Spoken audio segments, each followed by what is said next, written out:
Swayam Prabha. Digital India. Educated India.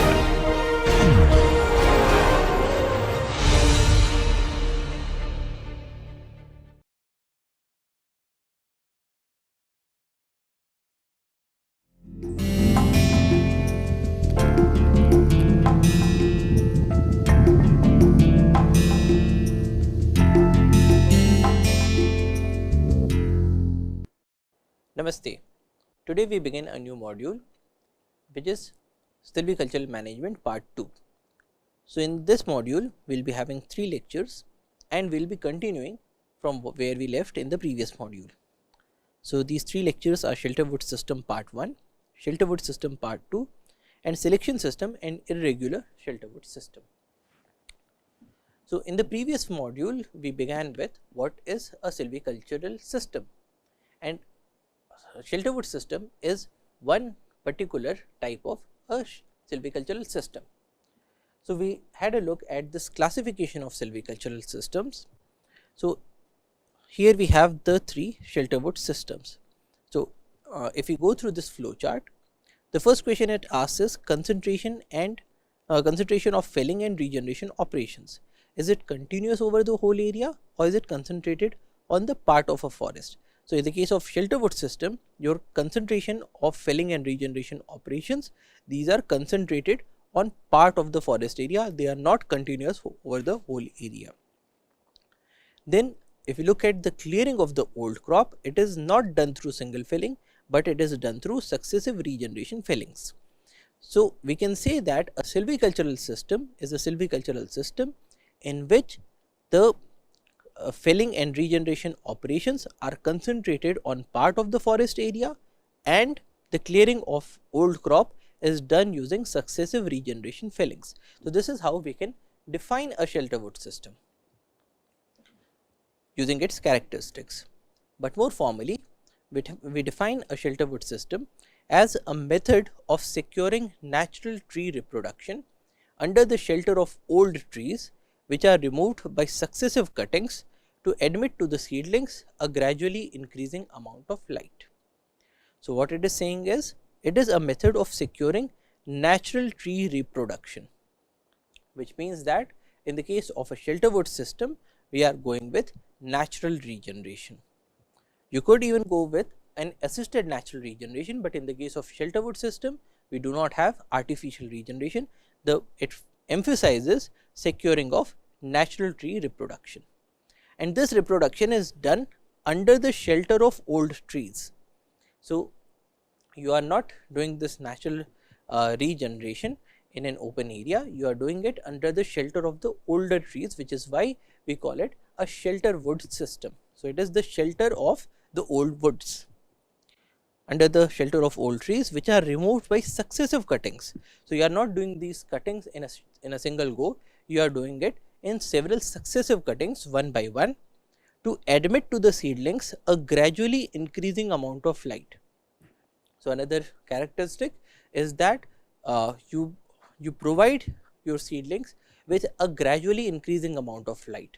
So, in the very beginning they will be having very less amount of light, then later on the amount of light will be increased, then later on it will be increased further till a time comes when they are getting the full 100% intensity of light.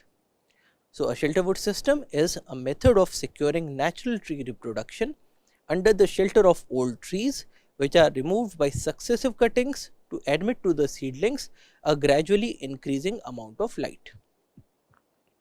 Or you can also define it as a silvicultural system in which a stand of trees is felled, leaving scattered trees, conventionally the better specimens, to restock the cutover area by natural regeneration.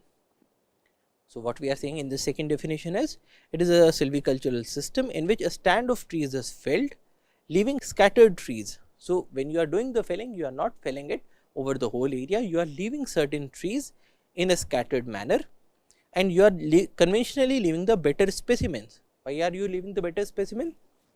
So, that the next generation that comes up from the seeds of these specimens also has those desired qualities that were there in the trees that were left out. So, it is a silvicultural system in which a stand of trees is felled, leaving scattered trees, conventionally the better specimen, to restock the cut over area by natural regeneration. So, by these two definitions and with the flow chart, we can make a glimpse of what are the different characteristics of a Shelterwood system. But the question is, why do we need such a system? Why do we need to leave out certain trees? Why do we need to provide our seeds or a need to provide our seedlings with a shelter of the older trees? Why is there a need to provide them with a gradually increasing intensity of light? So, we need a Shelterwood system because there are some species that are shade tolerant. So, if you remember in an earlier lecture, we had discussed that we can divide the species into two parts. There are light demanders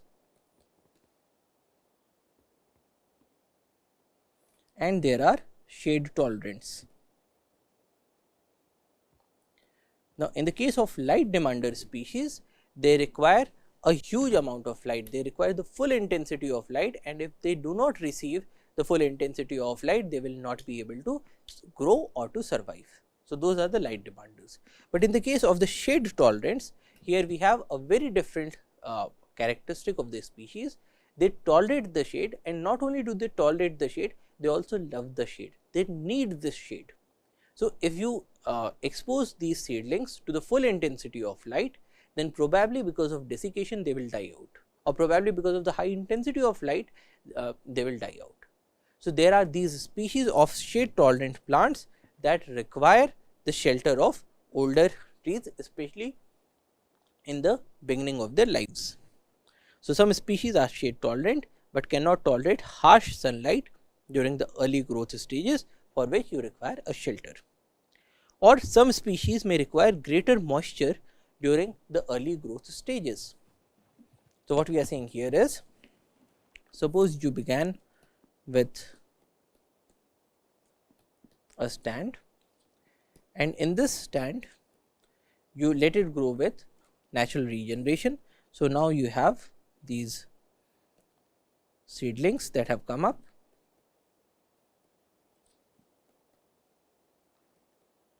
Now, if you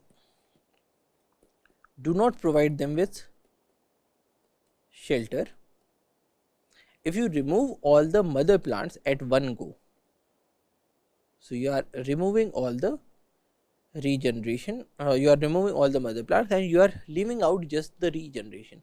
So, what is happening now? Now, if you have the sun, then the sunlight and the warmth are going to suck out all the moisture from the soil. These trees are also now exposed to the wind, and wind will also lead to desiccation. So, if you remove all the mother plants, then your seedlings are now exposed to the action of sun and wind, and in that case your seedlings will dry out, and when they dry out they might probably even die. So, there are certain species that require a good amount of moisture in the early stages of their lives, and because of that we require a Shelterwood system for these species.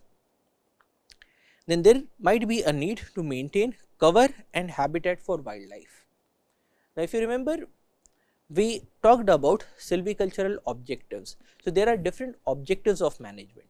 Probably you want to have your stand for the extraction of timber, but at the same time you also want to ensure that your animals that are living in these forests are also able to survive. Now, if you went with a system in which you removed all the earlier trees in one go, so in this case what we are saying is that you have these trees, you have your regeneration,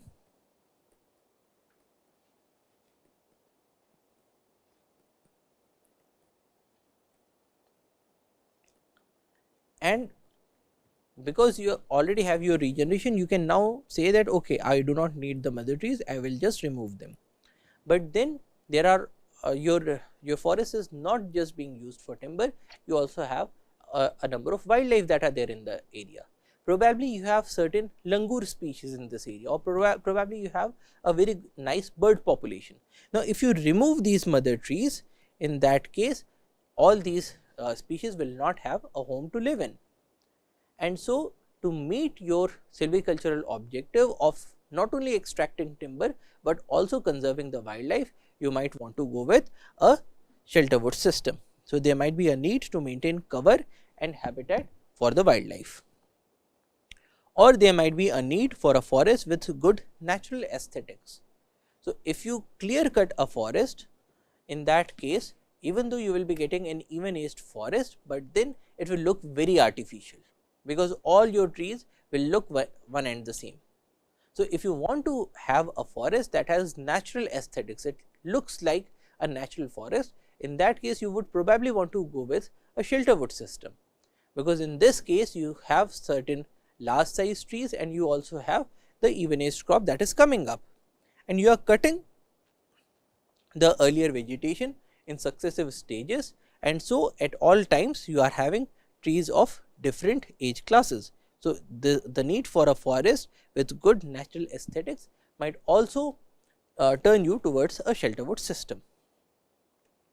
Now, a shelterwood system has 4 stages. You have a preparatory felling, a seeding felling, a secondary felling, and a final felling. So, this is how we can describe a shelterwood system, that it has 4 different felling operations. So, we will now look at each one of these. What is preparatory felling? Preparatory felling is a felling that is made with the object of creating favorable conditions for seed production. So, your aim for during a preparatory felling is to ensure that you have a very good seed production. So, when do we do a preparatory felling? We do it at the near the end of rotation. And what do you do here? You remove the less valuable species, you remove the trees not putting increment, and you remove the dead, dying and diseased trees. So, what is the aim of your preparatory felling? Here what you are doing is that you have your forest, probably there are multiple species,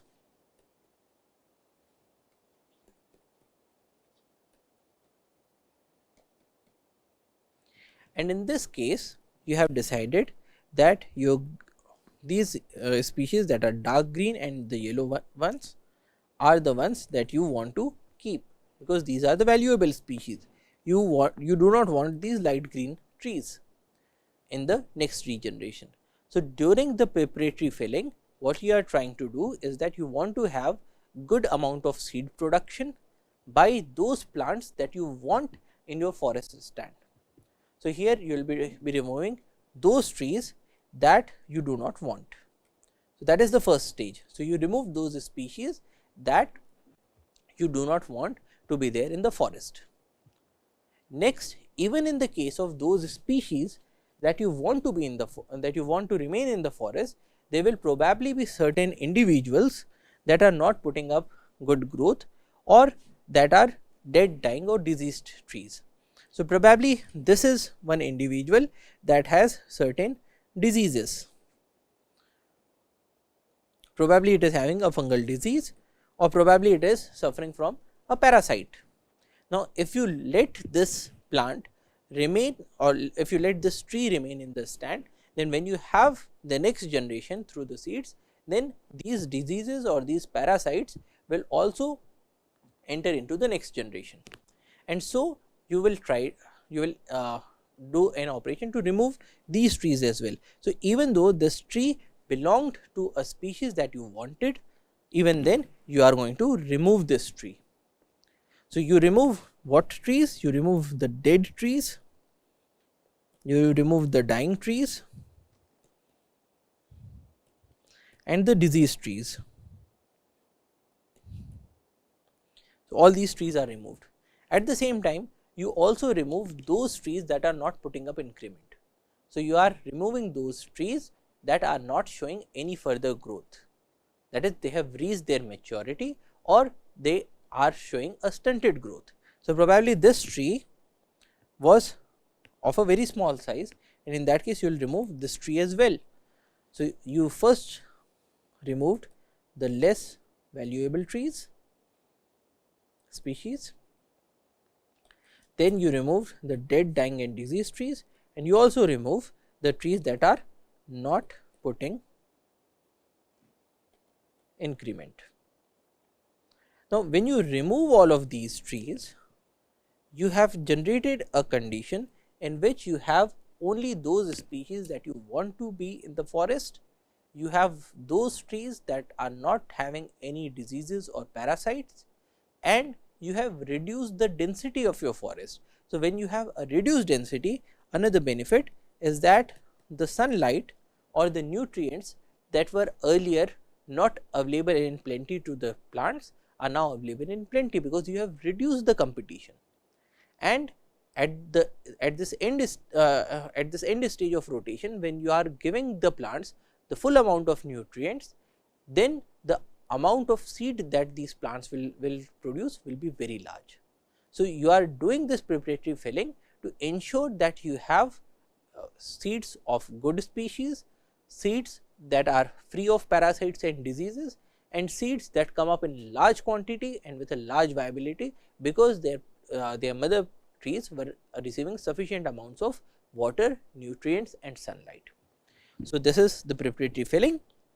Felling made with the object of creating favorable conditions for seed production, that is removal of dead, dying, diseased trees, removal of parasitic and disease load, removal of less valuable species and removal of competition, so that you have good seed production, and it is done towards the end of rotation.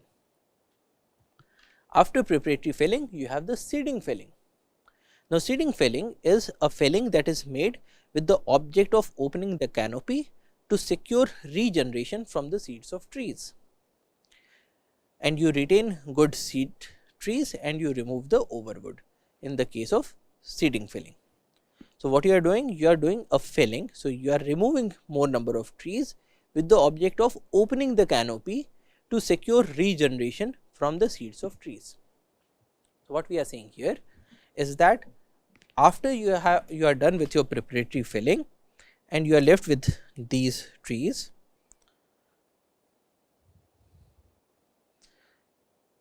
and now these trees will be producing copious amounts of seeds.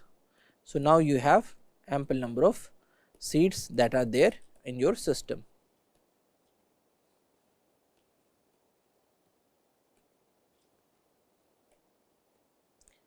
But then if your seeds do not are not exposed to the sunlight, then probably they will not germinate. So, now your next stage of seeding felling is to ensure the germination of these seeds, and what you do here is that you open the canopy. So, what do you mean by opening the canopy? Opening the canopy, what we are doing is that, let us have another diagram. So, you have these trees that are in your system, and you also have a large number of seeds, but because these seeds are not getting exposure to sunlight, they probably will not germinate. So, what you are trying to do now is that once you have your seeds in the system, now you are removing a few more trees, and you are removing these few more trees, so that there is ample amount of sunlight that is coming to the forest floor to enable the germination of these seeds. So, probably you will remove a few trees, and once you are done with that, a little more amount of light is coming into the system and your seeds are now able to germinate.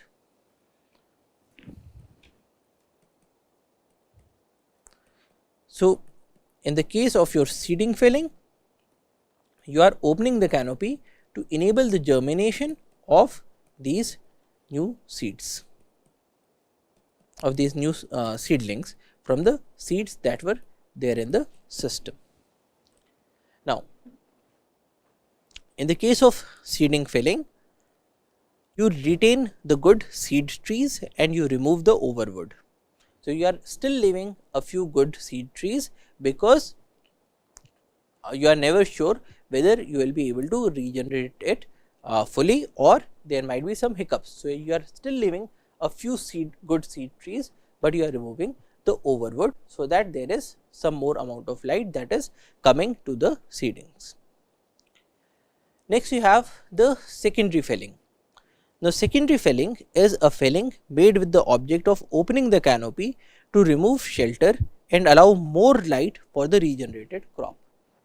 So, what you are doing in the case of a secondary felling is that now that you have these seedlings that have come up, now you want them to show more growth. Now, to have more growth, you are removing a few more trees, so that the amount of light that is coming into the system is a bit more, and at the same time the amount of competition that your regeneration was facing from the previous generation is also reduced, because the mature trees, they were giving up taking up more some sunlight, they were taking up water, they were taking up nutrients. So, you are removing a few more trees, so that the amount of competition is lessened, but still you are leaving a few trees in the system, because your species is shade tolerant. So, you are gradually exposing your seedlings to more and more amounts of light, and while still protecting your seedlings with the shelter of the older crop. So, this is the secondary felling, and then finally, you will be having the final felling, which is a felling made with the object of removing the last shelter trees and the seed trees. So, in the case of the final felling, you remove all the trees that were left of the previous generation. So, now you have a forest that has come up to a stage in which it no longer requires any more shelter. So, now your plants are able to survive on their own, and so you remove the shelter, you remove all the trees of the previous generation, and so now you have a regenerated forest. So, this is a Shelterwood system. You begin with a preparatory felling to ensure that you have a good amount of seed production, you go with a seeding felling, then you go with a secondary felling, and finally with a final felling. So, what are the advantages of this Shelterwood system? Well, one, it enables natural regeneration to renew the forest. So, as we saw in the whole process, we are not planting any new plants, we are not dribbling, we are not putting any new seeds into the system, but just the natural regeneration by the seed trees of the previous generation is enough to regenerate this forest. It suits species that are shade tolerant and moisture loving during the early stages. So, because you are covering them with the shade of the previous generation, they are able to get the shade and they are able to have more amounts of moisture, especially during the early stages. It protects the young seedlings from frost, drought and cold wind during the early stages of growth. So, because in the early stages of growth, you are also having certain taller plants with more amount of canopy. So, cold winds are not able to blow over your new generation, and so it protects your young seedlings not only from the harsh sunlight, but also from frost, drought and cold winds. With further cuttings, more canopy is opened and more light is available to the growing plants, and thus the plant develops uninhibited. So, even though you are providing it with shelter in the earlier stages of life, but then because you are giving it progressively more and more amount of light by progressively opening the canopy. So, the growth of the new generation is uninhibited, and so it is able to reach its full potential. At the same time, it maintains cover and habitat for wildlife.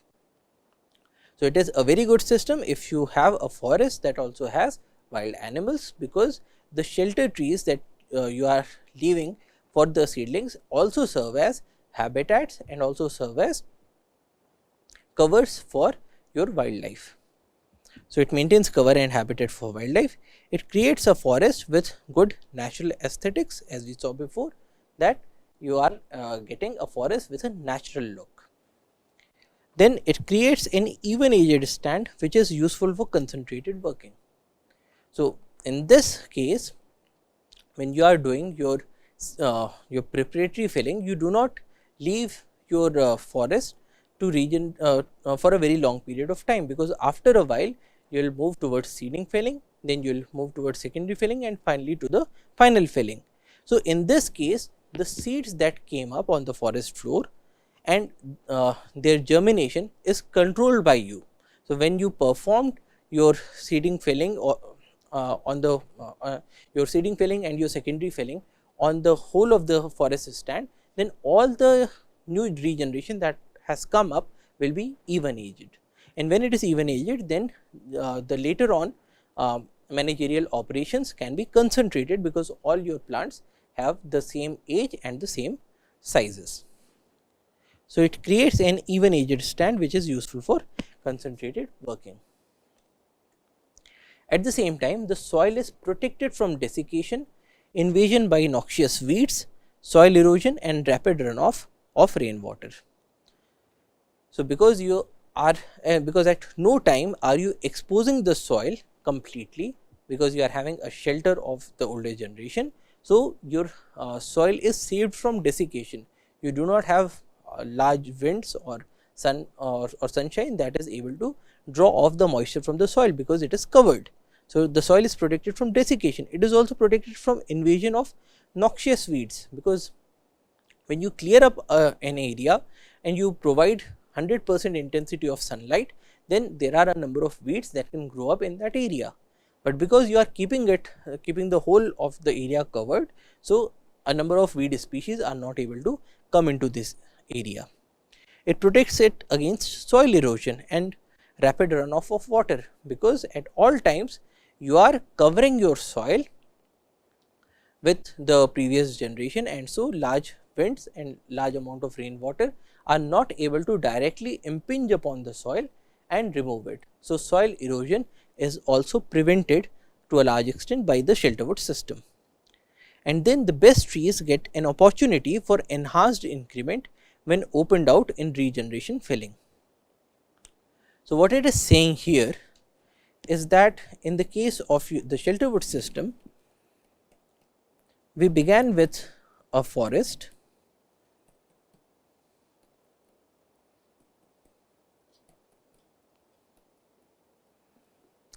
let us have two species. Now, in this forest, what we did for the next generation also has one other positive consequence. So, what we did here was, in the case of your preparatory felling, we removed those plants that were not of a useful species. We removed those plants that were dead, dying and diseased, and we also removed those plants that were not putting up a good increment. But we left those plants that were healthy and were putting up a good increment. So, essentially what we are saying is that those plants that were not putting up a good increment were removed, but those plants that were putting up a good increment were left in this system. So, these plants are left out. Now, even in the case of the seeding felling, we are still leaving out a few seed trees, and those seed trees are those plants out of the ones that are left that are showing the best characteristics. So, what we are seeing here is that in the first stage we removed these trees in the preparatory felling. Then in the seeding felling, what we did was, the best trees out of the ones that are remaining, say this is a very good tree, this is a very good tree, and this is a very good tree. So, what we are doing next is that we are removing the other trees that we did not classify as very good trees. So, these are the best trees that were there in the forest. And then during the secondary felling, we are removing a few more trees, but still we are leaving out a few trees. And then only in the final felling are we removing the last trees of the previous generation. But look what is happening now. These trees, which in other systems would have been removed in the very beginning, now have time to grow even further. So, these were those trees that were putting up the best amount of increment. These were those trees that were very healthy trees, and we had left them out to protect the young crop, but at the same time this period also provides them an opportunity to put up more amount of growth. So, in this case, when we do the final felling, we have more amount of timber at hand, because we provided these trees with more opportunity to put up more growth. So, this is another advantage of the Shelterwood system. The best trees get an opportunity for enhanced increment when opened out in regeneration felling. However, the Shelterwood system also has certain disadvantages. It requires more skilled labor. Why does it require more skilled labor? Because you need to identify those trees that have to be felled in any particular operation. So, for instance, in the case of a clear felling system, you just had to ask your labor to remove each and every of the trees that were there in the stand. But in the case of a Shelterwood system, during the preparatory felling, they will have to make a list of what all species are there. Then they will have to remove those species that are not of high value to you. So, in this case, you want to you will have to teach them how to identify a species. You have to teach them how to make a record of which species is what and where is it located, and then you will have to provide them with the information of which individuals have to be removed, and then they will have to go to that particular area and remove that particular individual. Now, if for instance, in place of removing the dead, dying and diseased trees, they remove the healthy trees, so in that case your system will fail. So, you require a large amount of skill to be imparted to the labor for each and every of the stages of the Shelterwood system. So, this is a major disadvantage. Then there is less concentrated working as compared to clear cutting system, which leads to poorer economics. So, what this is saying is that in the case of a Shelterwood system, you have a very concentrated working, because you are doing felling operation in a very concentrated way in a very small amount of the area. So, you cut each and every of the trees. But in the case of a Shelterwood system, your concentration is much less, because in say the preparatory felling, you are removing say 10% of the trees. So, you will have to visit the whole of the forest area, but you are removing only 10% of the trees. Then you are removing 20% more of the trees. So, again you have to visit the whole area. So, the cost of cutting your trees goes up, because each and every time you have to take your labor, your equipment, your machines to each and every area of the forest. So, your costs have gone up. Then you also have the cost of recording the data, you have the cost of analyzing the data. So, these costs are much greater than in the case of a clear felling system. So, overall the amount of profit that you would get from a Shelterwood system is typically lesser than what you get in a clear felling system. So, there is less concentrated working as compared to clear cutting system, and so it results in poorer economics. Then there is residual damage to young crop done by felling of trees and dragging or sliding of timber. What it means is that during your preparatory felling, you removed certain trees, you allowed the seeds to come up. Once the seeds have come up, then you perform the seeding felling, allow it to allow your seeds to germinate, then allow them to grow a bit more, and then you go for a secondary felling. Now, when you are doing the secondary felling, your labor, your machines have to go inside the forest, and when they go inside the forest, a few of your young crop will also get damaged, because they will get trampled below the feet, below the tires of the machines. At the same time, when you are doing the secondary felling, you will be cutting large size trees, and then you will be extracting them out of the forest. Now, how is this extraction done? You cut this tree, then you tie it up with a rope, and then you drag this tree out of the forest. Now, when you are dragging a large size timber, this again will lead to trampling of the young crops. So, because you are visiting your forest again and again, and especially when your young crop is already there in the forest, so there is a greater chance of a damage to the young crops. So, this is another disadvantage of the Shelterwood system. There is a residual damage to young crop done by felling of trees and dragging or sliding of timber. Then the young crop takes more time to establish. Why? Because in a number of cases you are not exactly able to tell how much is the intensity of light that should be permitted to your young crop. And so, if for instance you provided it with lesser amount of light that was that your seedling was tolerant of, Suppose your young crop was able to tolerate say 30% intensity of light, but you only provided it with 20%. That is a possibility, but then because your plant is not able to get the 30% intensity of light that it was tolerant of and that it required, and it got only 20%. So, the rate of its growth will be much lesser. So, typically the young crop takes more time to establish.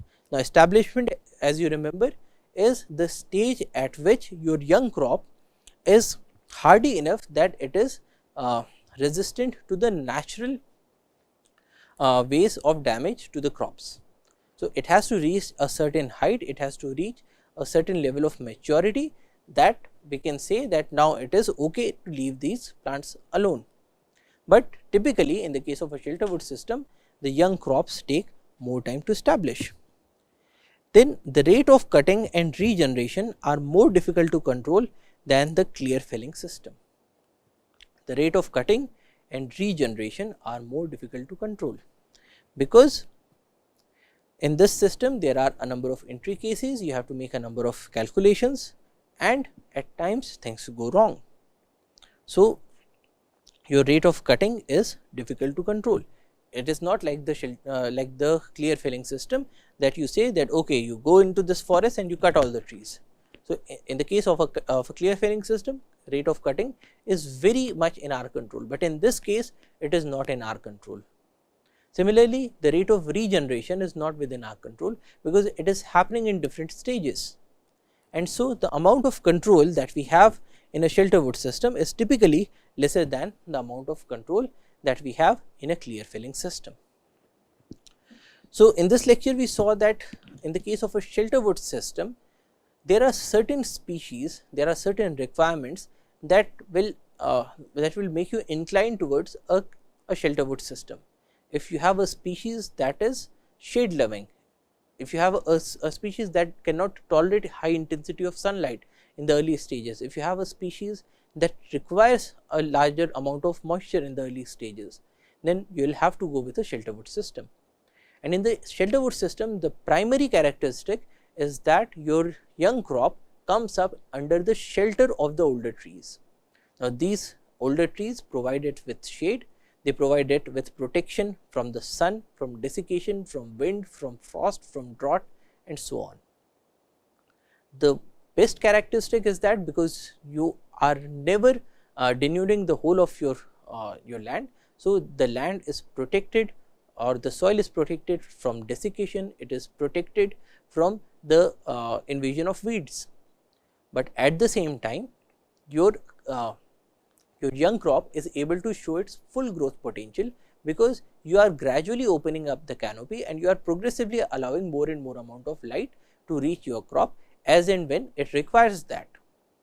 However, when you are using this Shelterwood system, you have to make a number of modifications, you have to make a number of provisions, you have to train the labor force, you have to reach to all sides of the forest again and again, and all of these make it a bit more intricate system, a bit more complicated system to be used in the general functioning. So, at times even though your crops might require more amount of shade, it may be better to just clear cut the whole area and set up an artificial shade.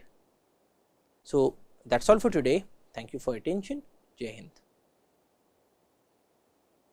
Hind.